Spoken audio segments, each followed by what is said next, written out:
The live TV, सच सबसे आगे। नमस्कार, मैं हूं रंजीत झा और आप देख रहे हैं द लाइव टीवी। लोकसभा चुनाव से ठीक पहले सुप्रीम कोर्ट ने मोदी सरकार और चुनाव आयोग को बड़ा झटका दिया है। मोदी सरकार को तो टेंशन अलग से होगी, लेकिन यहां चुनाव आयोग के लिए यह जोरदार झटका है। जिस चुनाव आयोग ने अपने दिशा निर्देश में यह जारी कर दिया, सुप्रीम कोर्ट को इससे पहले भी वो जवाब दे चुका है कि वो ईवीएम वीवीपैट के पर्चियों का 100% मिलान नहीं कर सकता। उसी मामले में इस वक्त सुप्रीम कोर्ट की जस्टिस गवई और संदीप मेहता की बेंच ने यह नोटिस जारी करते हुए चुनाव आयोग से जवाब तलब किया है और कहा है कि बताइए कि यह अनुमति क्यों न दे दी जाए कि हम 100% जो है पर्चियों की मिलान कर सकें। यह रिपोर्ट अपने आप में बहुत बड़ी है। अगर एक तरीके से देखा जाए तो जैसे बैलेट बॉक्स से, बैलेट पेपर से चुनाव कराने की मांग को लेकर देश भर में वकीलों का जबरदस्त प्रदर्शन हुआ, कांग्रेस पार्टी का साथ मिला, तो अगर सिर्फ यह बात भी मान ली जाए कि ईवीएम से जुड़े वीवीपैट से निकलने वाली जो पर्चियां हैं वो वोटरों के हाथ में हो, या फिर जो वीवीपैट का शीशा है वो काफी पारदर्शी हो, उसमें सब कुछ 14 सेकंड तक कम से कम दिखाई पड़े और वाकई में जिसे वोट दिया गया है वो उसी के नाम की पर्ची है, यह वोटर आश्वस्त हो जाए, तब भी थोड़ी उम्मीद बन सकती है। 100% अगर गिनती हो जाए उसी पर्ची की कि जिसे आपने वोट दिया, क्या वो ईवीएम में उसी उम्मीदवार के खाते में वोट गया है या नहीं, तो समझिए कि यह जो निर्णय होगा कितना बेजोड़ होगा। सुप्रीम कोर्ट ने इसी दिशा में अपना कदम बढ़ा दिया है। याचिका में कुछ खास मांगे भी की गई कि जो चुनाव आयोग के तरफ से दिशा निर्देश 14.7 वाला जारी किया गया कि हम इसमें जो सिक्वेंसली नहीं गिन सकते, रैंडमली गिनेंगे, उस दिशा निर्देश को ही खत्म कर दिया जाए। तमाम ऐसी बातें उसमें कही गई हैं। जरा देखिए अपने स्क्रीन पर, राजू रावत ने ट्वीट किया है बड़ी खबर कहते हुए कि सुप्रीम कोर्ट ने 2024 के लोकसभा चुनाव से पहले विपक्षी दलों की सबसे बड़ी याचिका स्वीकार कर ली है। सुप्रीम कोर्ट ने ईवीएम के हर वोट का वीवीपैट पर्चियों से मिलान करने की याचिका पर ईसीआई को नोटिस जारी किया है। सुप्रीम कोर्ट ने आगे ईसीआई से इस बात पर जवाब मांगा है कि क्या मतदाताओं को वो अनुमति मिलनी चाहिए, जो राजू रावत लिख रहे हैं, कि विश्वसनीयता सुनिश्चित करने के लिए वीवीपैट द्वारा उत्पन्न पर्चियों को बैलेट बॉक्स में डालने की अनुमति दी जानी चाहिए। मोदी सरकार और उसके करीबी सहयोगी ईसीआई के लिए सबसे बड़ा झटका है, क्योंकि वे वास्तव में ईवीएम में हेराफेरी पर निर्भर है। लोकसभा चुनाव से पहले विपक्षी दलों की बड़ी जीत भी इसे बताई जा रही है।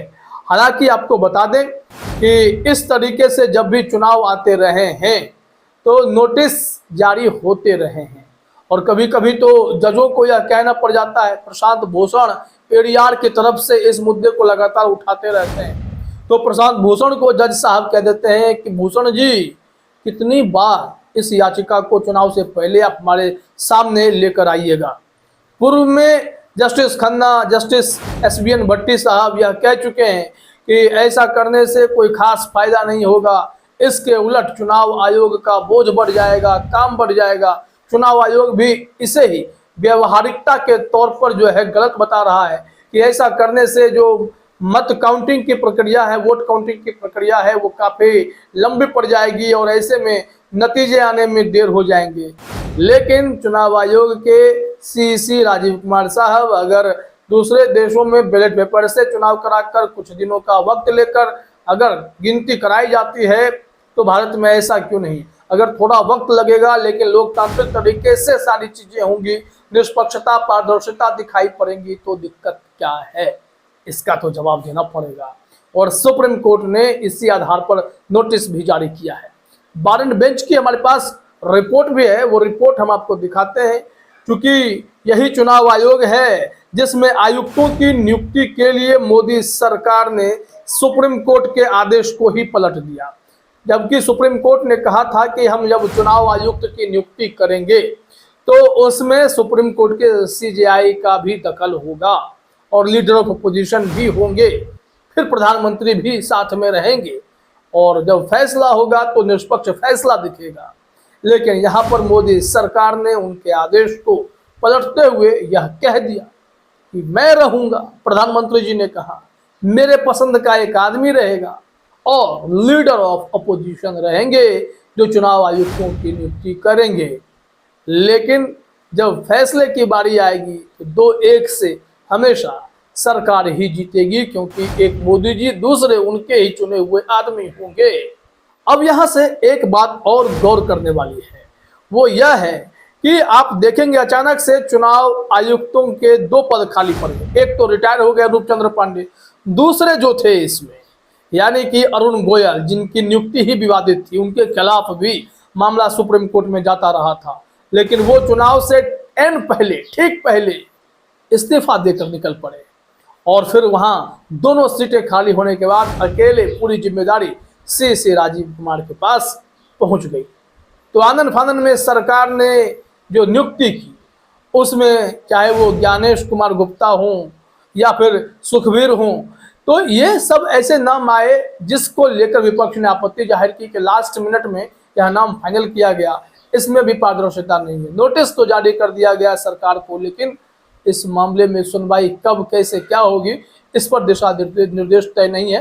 खैर, अब जब सुप्रीम कोर्ट ने यह नोटिस जारी किया है तो उम्मीद की किरण जगी है कि चुनाव में निष्पक्षता देखी जा सकती है। बारन बेंच की यह रिपोर्ट हम आपको दिखाते हैं। इसमें कहा जा रहा है कि Supreme Court notice to ECI on plea to tally all EVM votes with VVPAT deposit VVPAT slips in ballot box. यहाँ कहा जा रहा है कि सुप्रीम कोर्ट ने नोटिस जारी किया है चुनाव आयोग को कि सभी वीवीपैट का मिलान कीजिए, वीवीपैट पर्चियों को मतपेटी में जमा कीजिए। जो याचिका पड़ी इस पर अब आप हमें तुरंत जवाब दीजिए। यहाँ देखिए रिपोर्ट में क्या कहा जा रहा है कि भारत के सर्वोच्च न्यायालय ने चुनावों में voter verifiable paper audit trail पर्चियों की गहन गिनती की मांग करने वाली याचिका पर सोमवार को भारतीय चुनाव आयोग को नोटिस जारी किया है। वर्तमान प्रथा के अनुसार वीवीपैट सत्यापन केवल प्रत्येक विधानसभा क्षेत्र में 5 यादृच्छिक रूप से चयनित इलेक्ट्रॉनिक वोटिंग मशीनों में दर्ज वोटों के संबंध में किया जाता है। और यहाँ याचिकाकर्ता ने प्रार्थना की है कि प्रत्येक EVM वोट का मिलान वीवीपैट पर्चियों से किया जाना चाहिए। अब यह जो है एक अपने आप में इम्पोर्टेंट पॉइंट है। याचिकाकर्ता ने 3-4 जो दलीलें रखी उसमें से हमने आपको कुछ बताए हैं और यह भी कोशिश की जा रही है कि चुनाव आयोग जो है EVM वीवीपैट पर खुलकर सामने आए और यह स्वीकार ले कि वीवीपैट से हम सिर्फ 20,000 मशीनों की गिनती नहीं करेंगे देश भर में, क्योंकि आप 24 लाख मशीन खरीदते हैं, 5,000 करोड़ खर्च करते हैं और इन सब के बावजूद मुश्किल से आप 20,000 EVM को काउंट करके देश को यह बता देते हैं कि सब कुछ निष्पक्ष है, तो इसे निष्पक्षता नहीं मानी जाएगी।